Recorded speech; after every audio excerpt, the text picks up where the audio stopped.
Mondainé, where we talk about everyday things that happen to everyday people, but especially to the marginalized. And I'm your host, Edie Mondainé. And today we have a very special guest with us. But before we talk about that, do you know where your family members are? It's always a great time to sit down and just have a conversation around the table.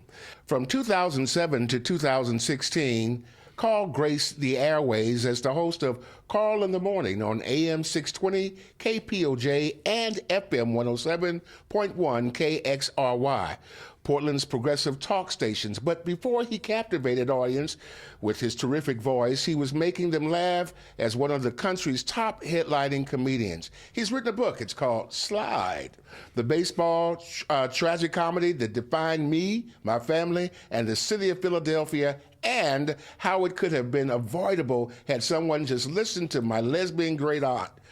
My God, and that's all in one title. Today we're thrilled to have with us this this multi-talented, he's not a medium talent, he's a multi-talented author, Carl Wolfson. He has penned an extraordinary book, and we're just glad to have him with us today. Hey, Carl, how you doing? I'm doing great, ED. Great to see you again. It's good to see you. The last time I saw you, you were doing your show. When I was on your show as the president of the NAACP. Yep. Good days. And you were a good show. That was a good show. You were at Gila Lane's gallery, right? Yeah, that's right. And now she's closed her mortar, and she's a brick and mortar, and she's totally online. We're going to put the address down there for Lane's gallery. But how did the transition between coming from from comedian to radio to now terrific author? Have you been watching the news these days? No, I don't think it takes much to go from comedy to reality.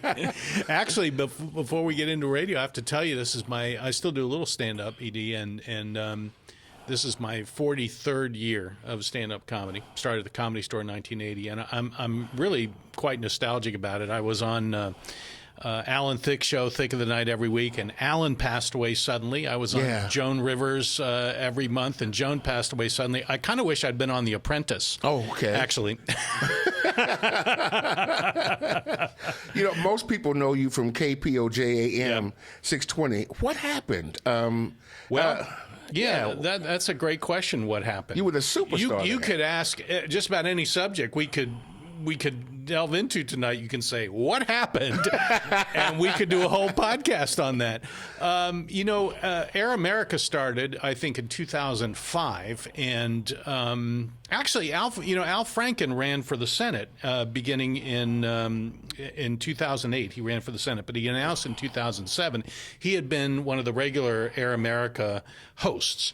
So he couldn't be on the radio anymore, running for Senate from Minnesota. So they moved Tom Hartman into his national slot, and I took the local slot on KPOJ here. We had an incredible 6 years on KPOJ. Both Obama wins. Wow. We're during our time in radio, and I have to say, we were a key component of moving the state of Oregon to very dark blue. Okay. Karen Minnis was a Republican House Speaker when I started. Right. And we helped turn the state blue by raising our voice on the air. Now, what happened after 6 years is, KPOJ owned by Clear Channel, now iHeartRadio, and everything is money to them. Everything's money. Everything's money to most people. Yeah, to most people. But, since the telecommunications, I don't want to get too much in the weeds. The Telecommunications Act of 1996 was a bad law. Before that, if you were in any city, you could only own one AM and one FM radio station. Yeah. That was it.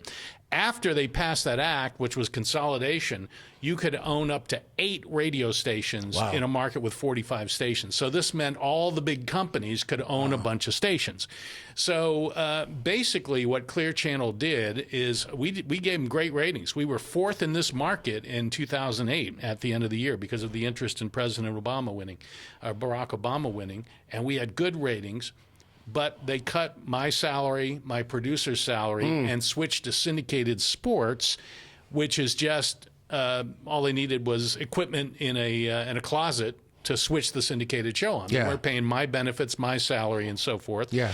And when I started at KPOJ, there were probably, and it serves 8 stations there were probably 10 people in the newsroom. By the time I left, there were 2 people there. Wow. Cut staff, cut the most people who need the jobs, and they did that to pay off their debt from Mitt Romney's company, Bain Capital, which did a leverage buyout in the early 2000s. So it's long story short, it was all about money, but the effect was they took off local voices, liberal voices, union voices, marginal community voices that had a big presence in our show. Yeah. That was the effect of it.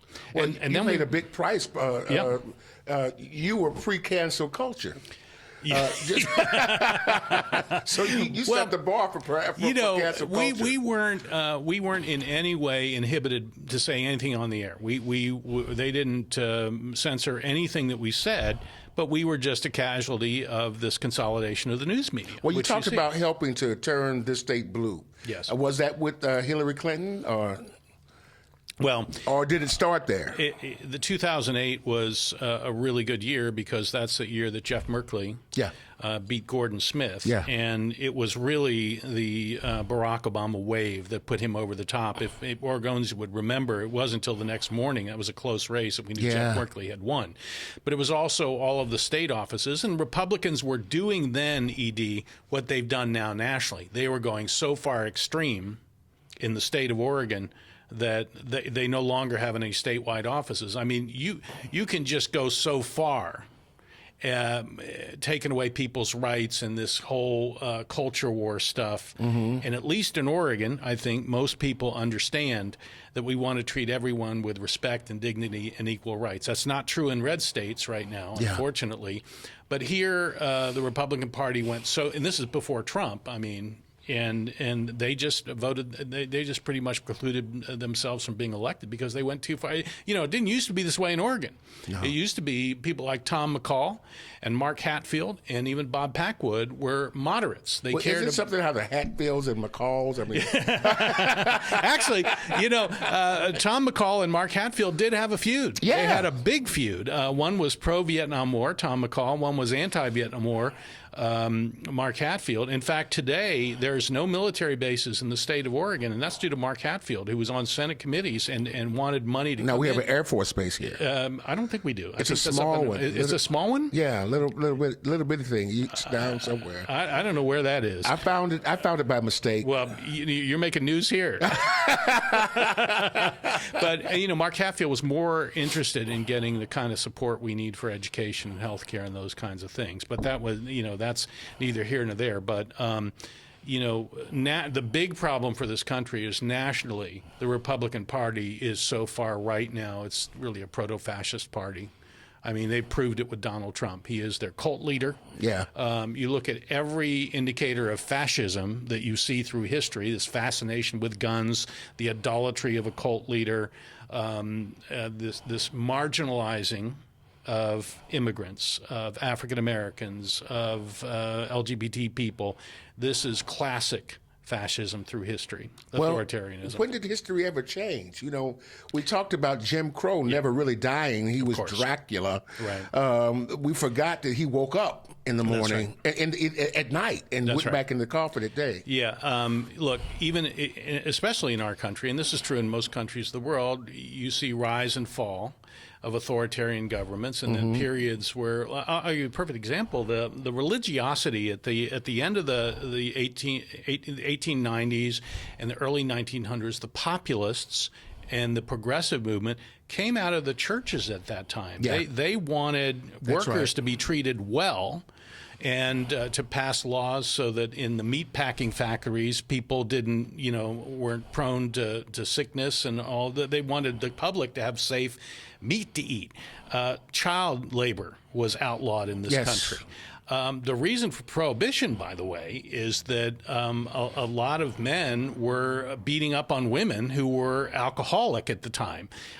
Prohibition was the thing that did not last, but you look at the progressive reforms, it came out of the religious movement that said people should not be treated like this. Yes. And you look at the abolitionist movement in the North, it was religious based as Yes. well. Now in the South, these are the two different parts of religion. In the South, Preach. they read the Bible. The white people read the Bible, where slavery was their right. Yeah. So again, you have the schism of what you take from the Bible, what religion teaches you. And personally, I'm not for any religion that divides people. I'm for religion that brings people together. Well, you know, it's interesting that you talk about religion. I'm of course, a Catholic priest. Right. No, I'm really, I'm a non-denominational pastor, and I think that the real power that's going to really take and mold our country and kind of swing our country back to where it's supposed to go is the power that comes from the pews. And that's common, everyday people with a gracious heart towards loving, That's right. giving, and being present. Absolutely. And you know what, Edie, I found this true, and that's why I like to have the people, what I call progressive preachers on my show, or pastors or priests, because they don't get a lot of exposure in the national media. Yeah. You know, the Reverend Chuck Curry was on my show. You were on my podcast, because I don't want this kind of right-wing version of Christianity to be the dominant face of religion in this country. It need not be. Yeah. You know, we have a lot of movements in Portland and around the country where people take the New Testament for what Jesus wanted it to be. Right. Right? Well, you know, we're in a stage that people are rewarded for being something, acting in ways that they really aren't. That's okay? right. That's right. And I tell you what, it's going to have to change. It's going to come through preachers like you.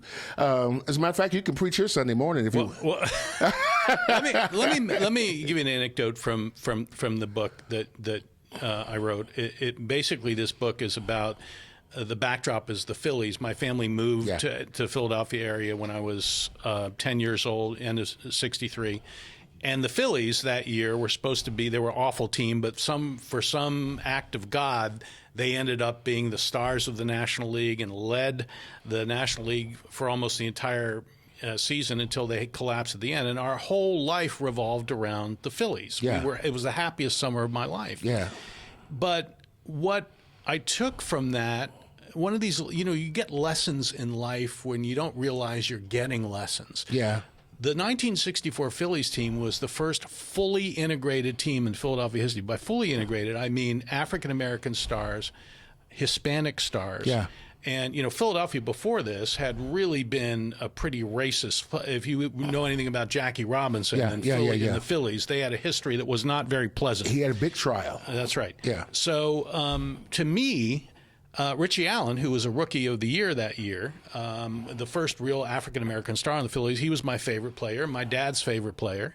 And it didn't matter to me. He was a baseball player to me. He was Cookie Rojas, our shortstop utility player. He was from Cuba. It didn't matter where he was from. He was my hero. And so sports taught me in a very real way. I wasn't aware that I was being taught that it doesn't matter. Yeah. Your background, your race, your ethnicity, where you came from. That's right. These were my heroes. Yeah. As an 11-year-old kid. Now, my grandmother, who was a German Lutheran and very conservative, okay? Okay. I showed her my Phillies yearbook, and she was like, I showed her Richie Allen, my favorite player, and she goes, "Don't you think they should have their own league?" That's what she said to me. Yeah. And she said to me, if God had wanted to make us mix, he would have made us the same color. Mm-hmm. Now, that's my grandmother, was born in the 1890s or whatever. Yeah. And a lot of people believed that back then. But that made no sense to me. Yeah. She taught me what racism was. Well, yeah. Because Right? you talk in your book about acceptance. Right.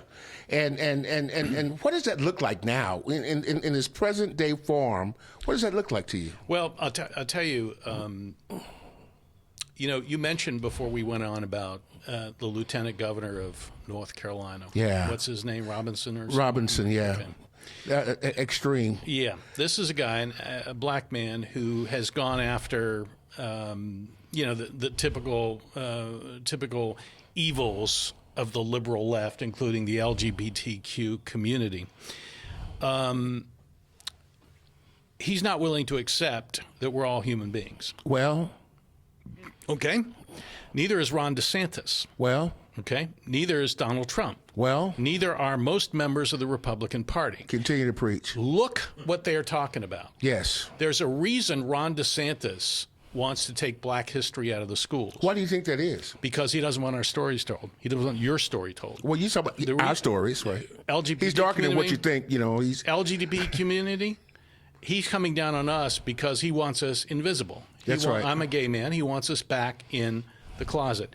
I graduated from the University of Tennessee, and I lived in Nashville for 5 years after college. One of those years, from 75 to 79, before I went out to do comedy. 1977, Anita Bryant, Dade County. wow. They had just passed an anti-discrimination ordinance Yes. against prohibiting discriminations against the LGBT community. She had it reversed. It was a big victory. I remember driving down Hillsborough Road with my car radio on, thinking I was so depressed because I was trying in 1977 to get to organize gay people in Nashville, which is a liberal city now, but then it was the buckle of the Bible Belt, right? Yeah. And I was so depressed about that. But we overcame it. But now, it's the same thing with Ron DeSantis. Yeah. Anita Bryant had people out with Protect Our Children. She Yes. said that gay teachers in the school were recruiting kids. Protect our children. The best response to that was a gay protester who had a sign that said, "We are your children." Wow. You know what they're holding up now behind Ron DeSantis? Tell me. Protect our children, not save our children, protect our children. Wow. It's the same thing. So what is that saying? It says that they're willing to stereotype. And when you Yes. talk about marginalized And communities, put fear. that's what stereotypes do. Yeah, that's exactly right. They put fear in people's hearts. Marginalized communities, by definition, this is constant and persistent, and it's structural. And the way they keep it structural is these unfair stereotypes. They push us aside socially, economically, and politically. There's a reason to do what they're doing. Yeah. You talked about slavery. This was apartheid. Yeah.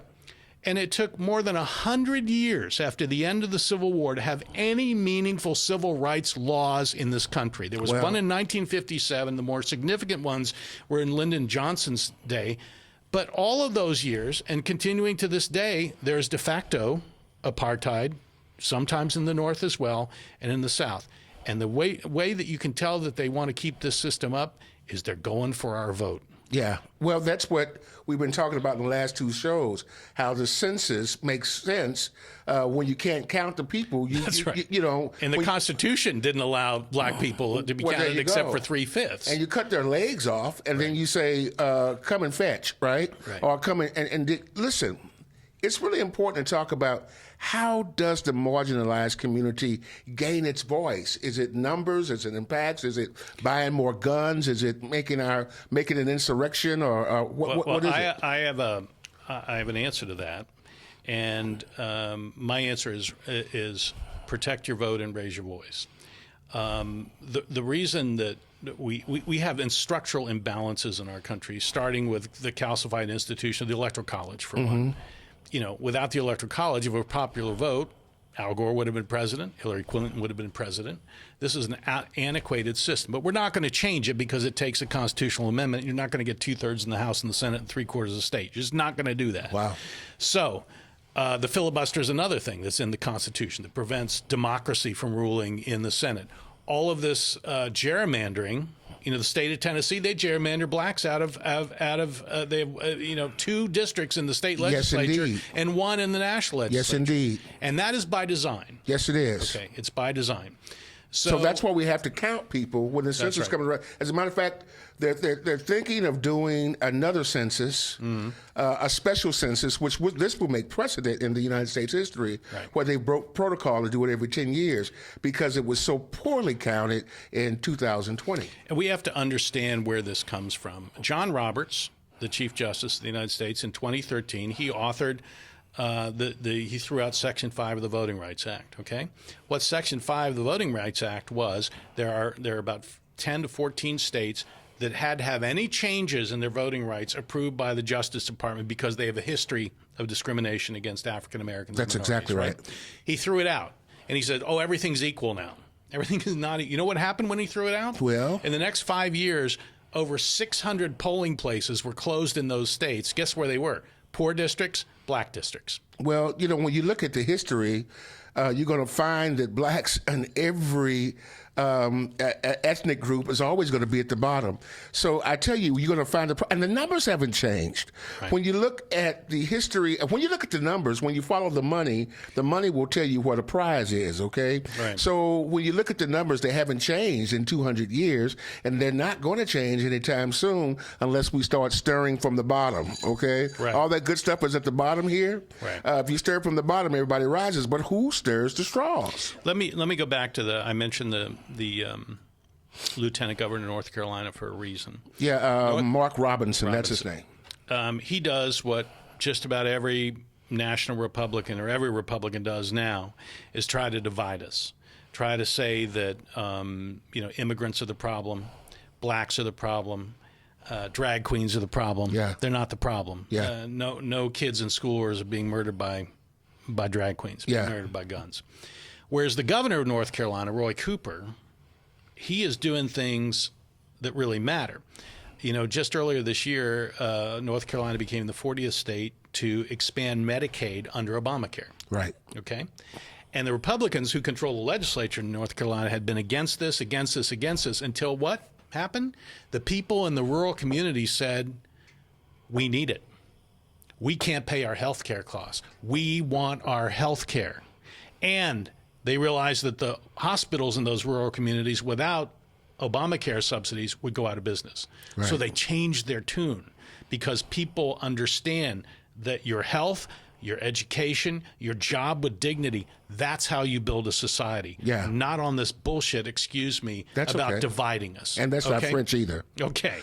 So, and by the way, here's a little side note for you. All these Republicans now who have embraced the Medicaid expansion, Mm-hmm. they don't call it Obamacare. They call it the Affordable Care Act. Yeah. They will not use the name Obama.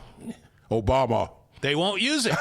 Now it's the Affordable Care Act. When that thing passed in 2009, and I'll give you the power of the vote here. You remember the Tea Party? They said it was communism, it was socialism, Obama was the devil, all that stuff. It's the same program now. It has close to 70% approval. Democrats lost 63 seats in the 2010 election, the midterms, based on Obamacare. Yes. It hasn't changed, but people love it now because they demagogued it. And instead, the Republican Party, instead of saying, how can I help poor people, not just poor people, how can I help everyone in this country have health care? They're talking about communism. And, they go from communism to Sharia law to drag queens, whatever.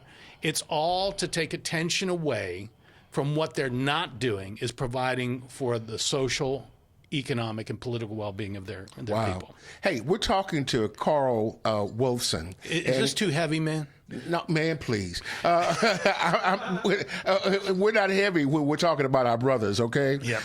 He's written this book called Slide, and we're here at the E.D. Mondainé show.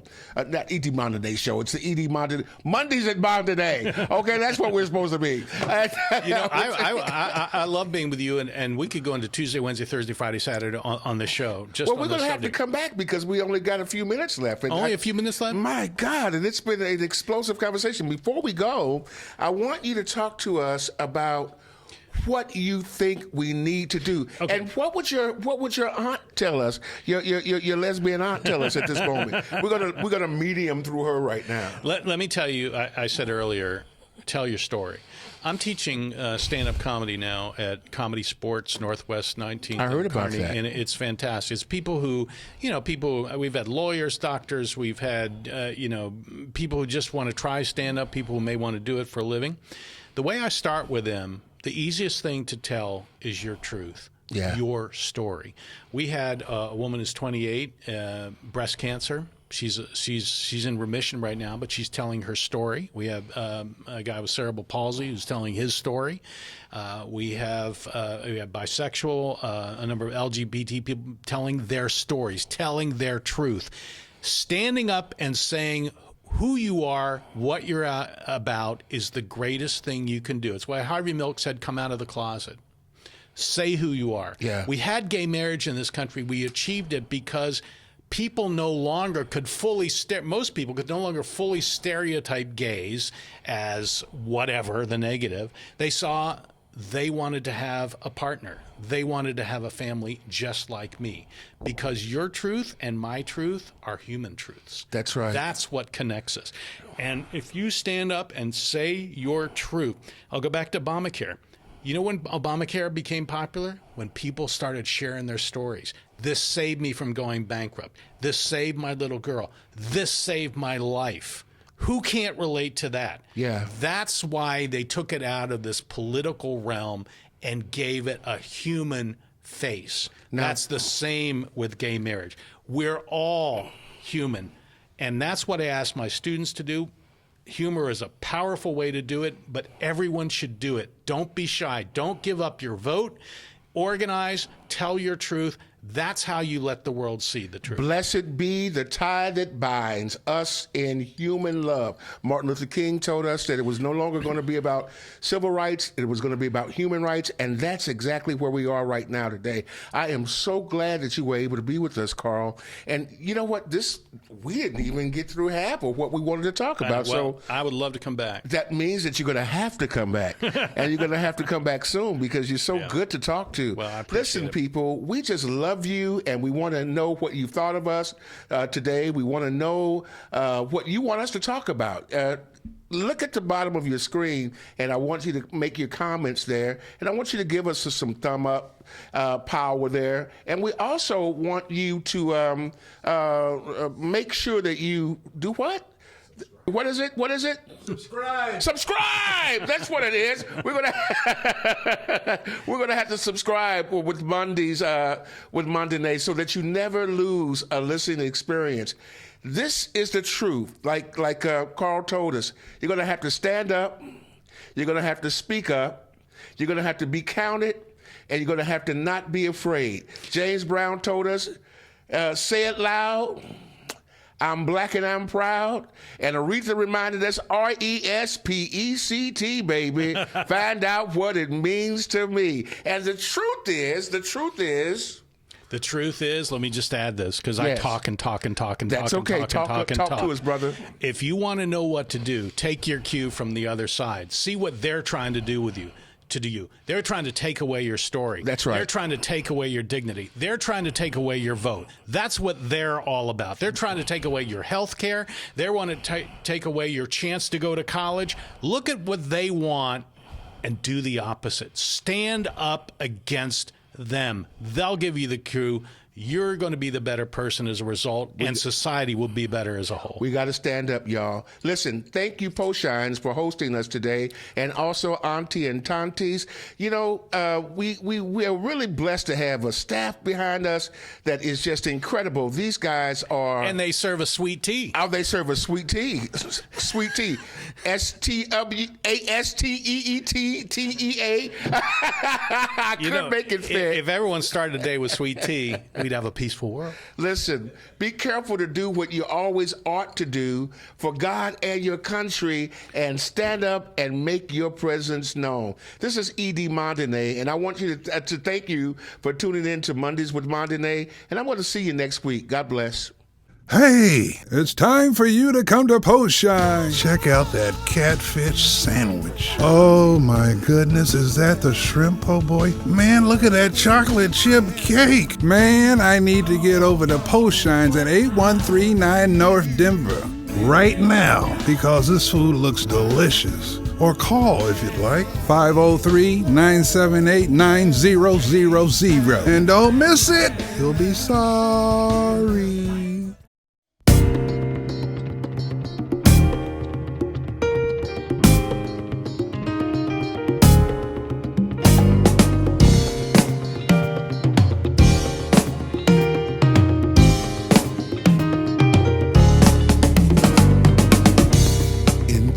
Gone past.